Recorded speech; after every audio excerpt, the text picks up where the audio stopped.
the most spectacular country in Australia, the Northern Kimberley.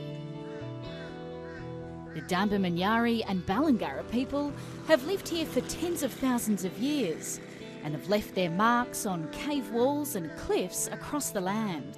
But these ancient images are not just works of art.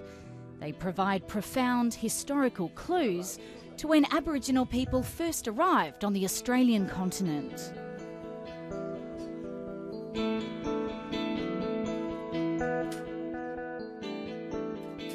There are probably no reliable dates for that anywhere, and yet here is one of the largest rock art galleries, probably the earliest concentration of figurative art anywhere in the world.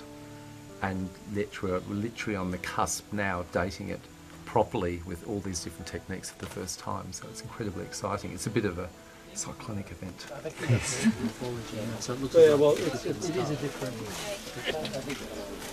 A team of archaeologists and geologists led by the University of Melbourne is on a mission to unlock the secrets of when these paintings were created. We've got a team that are using a whole basket of different techniques, and that will, by definition, revolutionise the way we date rock art. It will produce new chronologies, and we expect some of those dates to be old, some of them may be extremely old. Each day starts early to beat the midday heat. Base camp is 500 kilometres from the nearest town. With gorges, snakes and crocodiles common in the area, there is always an element of risk.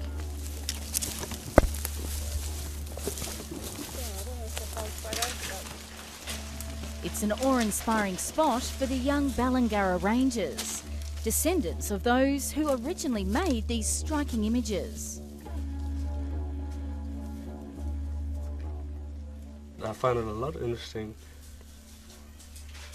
Probably be the wise men and the ones who got the songland for it, powerful men.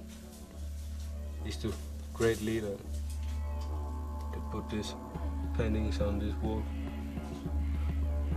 It's good to be teaching our kids about the sacred place and the rock art, and to keep track of our sacred site. There have only ever been a handful of attempts made to date Kimberley rock art, and most of the results have been vague or disputed. This expedition is targeting sites known to be particularly old, where archaeological digs have proven human occupation dating back 50,000 years. The longer we look at it, the more we start looking on a small scale and with a lot of pairs of eyes, we start to see here's a place where there's something we can date that has a relationship to the art, and there's another place that we can do it. And gradually we build up a picture, and over a matter of a few hours usually at some of these sites, we come up with a whole series of things that we can take tiny little pieces of, and we can take them back to the lab, measure the ages, and then we are starting to build up a time framework that relates to the art. The team is drawing on new dating techniques pioneered by geologist Helen Green. And we can see there's some pigment squiggles here, and the crust is forming over the top of this, so we can use a very small chisel just to chip off a little piece of this, and that will let us know that the art that's underneath that has got to be older than the age we get for that crust. We'll just have to make do with what we've got. Thanks. It's painstaking work, as each image is fragile and irreplaceable. You alright? Yep. Not poking you in the head with the chisel? Yeah. No. Yeah. DOI 2015.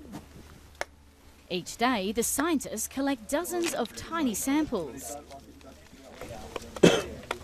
Oh, good one! By night, they're recorded and stored away, ready to be analysed back in the laboratory. 3,000 kilometres away at the University of Melbourne, each sample undergoes several different dating processes. It's a really exciting time for us. I think we got over 100 for that week-long trip. The samples that had really high potential seemed to be really thick, and internally layered, and since we've got back and had a look at these under a microscope and had a look at these on the laser, we can see that there are really consistent layers. It'll be several months before the first results come in, but hopes are running high that Northern Kimberley rock paintings could prove to be the oldest recorded on the Australian continent. Yes! We believe that some of this art will be as old, if not older, than that art in Europe. And that makes the Kimberley and all of its art and the cultural connections to it, the living connections, of world significance. This is an incredible asset that must be looked after and managed properly.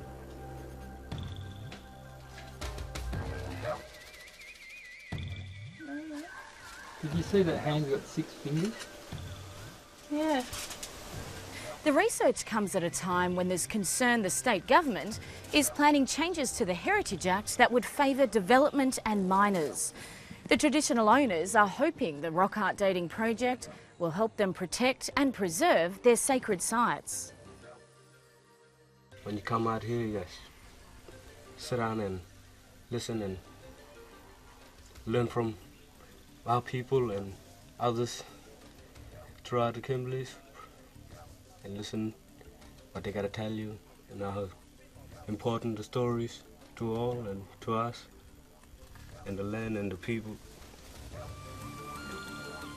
I think there will be surprises. I think there'll be things we totally don't expect, and there'll be others that probably fit quite well into those earlier models.